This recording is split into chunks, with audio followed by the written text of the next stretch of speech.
ब्रह्ममुरारिसुरार्चितलिङ्गं निर्मलभासितशोभितलिङ्गं जन्मजदुःखविनाशकलिङ्गं तत्प्रणमामि सदा शिवलिङ्गं। Hi friends, అందరికీ నమస్కారం. ప్రతి ఒక్కరికి కూడా మహాశివరాత్రి శుభాకాంక్షలు. ఇదే నా ఫస్ట్ వీడియో అండి యూట్యూబ్లో. మీరందరూ చూసి ఆదరించి సబ్స్క్రైబ్ చేసి లైక్ చేసుకుంటారని ఆశిస్తున్నాను. సో ఏకుంజామునే 3 గంటలకే నిద్రలేచాను నేను.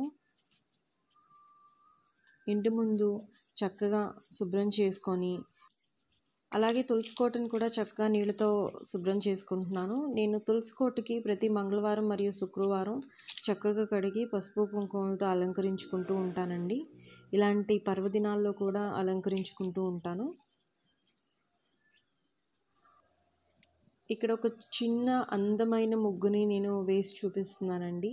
ఈ ముగ్గు వేయటం చాలా తేలిక, అలాగే చూడడానికి ఎంతో అందంగా ఉంటుంది. చుక్కల ముగ్గులు రాని వాళ్ళు కూడా ఇలా గీతలతో చక్కగా ముగ్గులు వేసుకోవచ్చు.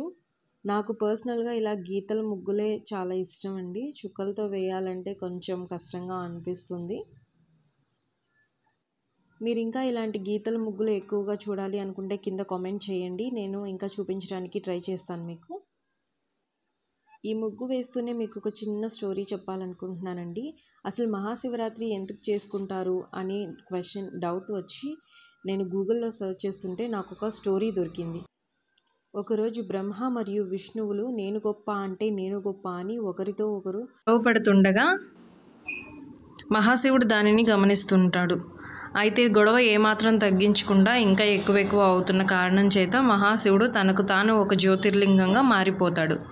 అప్పుడు విష్ణుమూర్తి వరాహం మీద శివలింగం అడుగు భాగానికి వెళ్ళడానికి ప్రయత్నిస్తారు. అలాగే బ్రహ్మహంస మీద ఆది భాగానికి వెళ్ళడానికి ప్రయత్నిస్తూ ఉంటారు. కానీ ఆ జ్యోతిర్లింగానికి ఆది అంతు అనేది ఉండదు.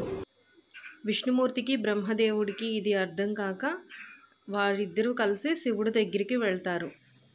అప్పుడు ఆ మహాశివుడు మీ ఇద్దరి గొడవని తగ్గించడానికే నేను ఇలా చేశాను అని అప్పుడు మహావిష్ణువు బ్రహ్మమూర్తి శివుని యొక్క ఆధిపత్యాన్ని గ్రహించి శ్రద్ధతో భక్తితో కొలుస్తారు. దానికి ప్రతీకగానే ఈ మహాశివరాత్రి జరుపుకుంటారని పురాణాలు చెబుతున్నాయి.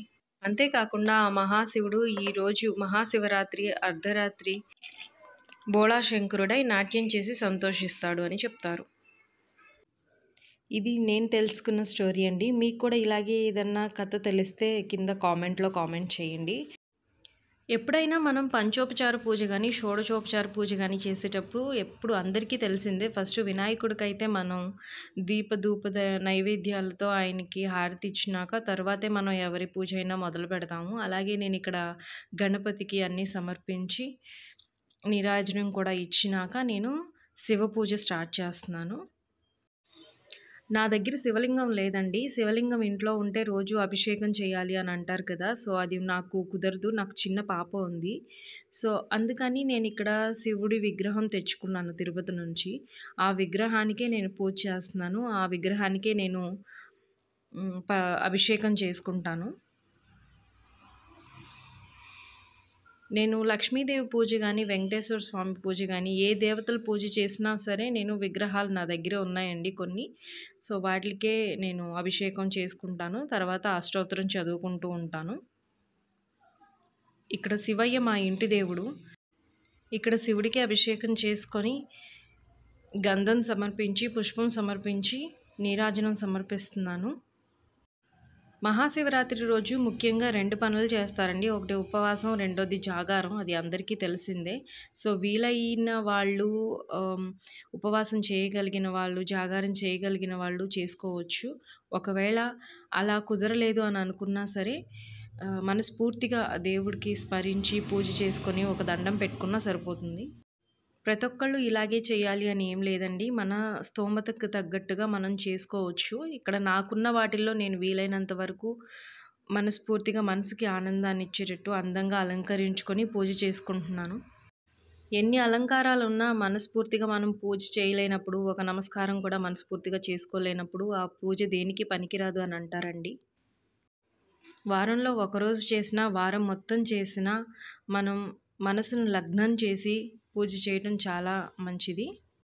మీ అందరికీ ఒక రిక్వెస్ట్ అండి. నా ఛానల్‌ని సబ్స్క్రైబ్ చేసి, ఈ వీడియోకి ఒక లైక్ చేసి నన్ను ఇంకా ప్రోత్సహిస్తారని నేను మనస్ఫూర్తిగా కోరుకుంటున్నాను. ఇదే నా ఫస్ట్ వీడియో నేను యూట్యూబ్‌లో చేయటం.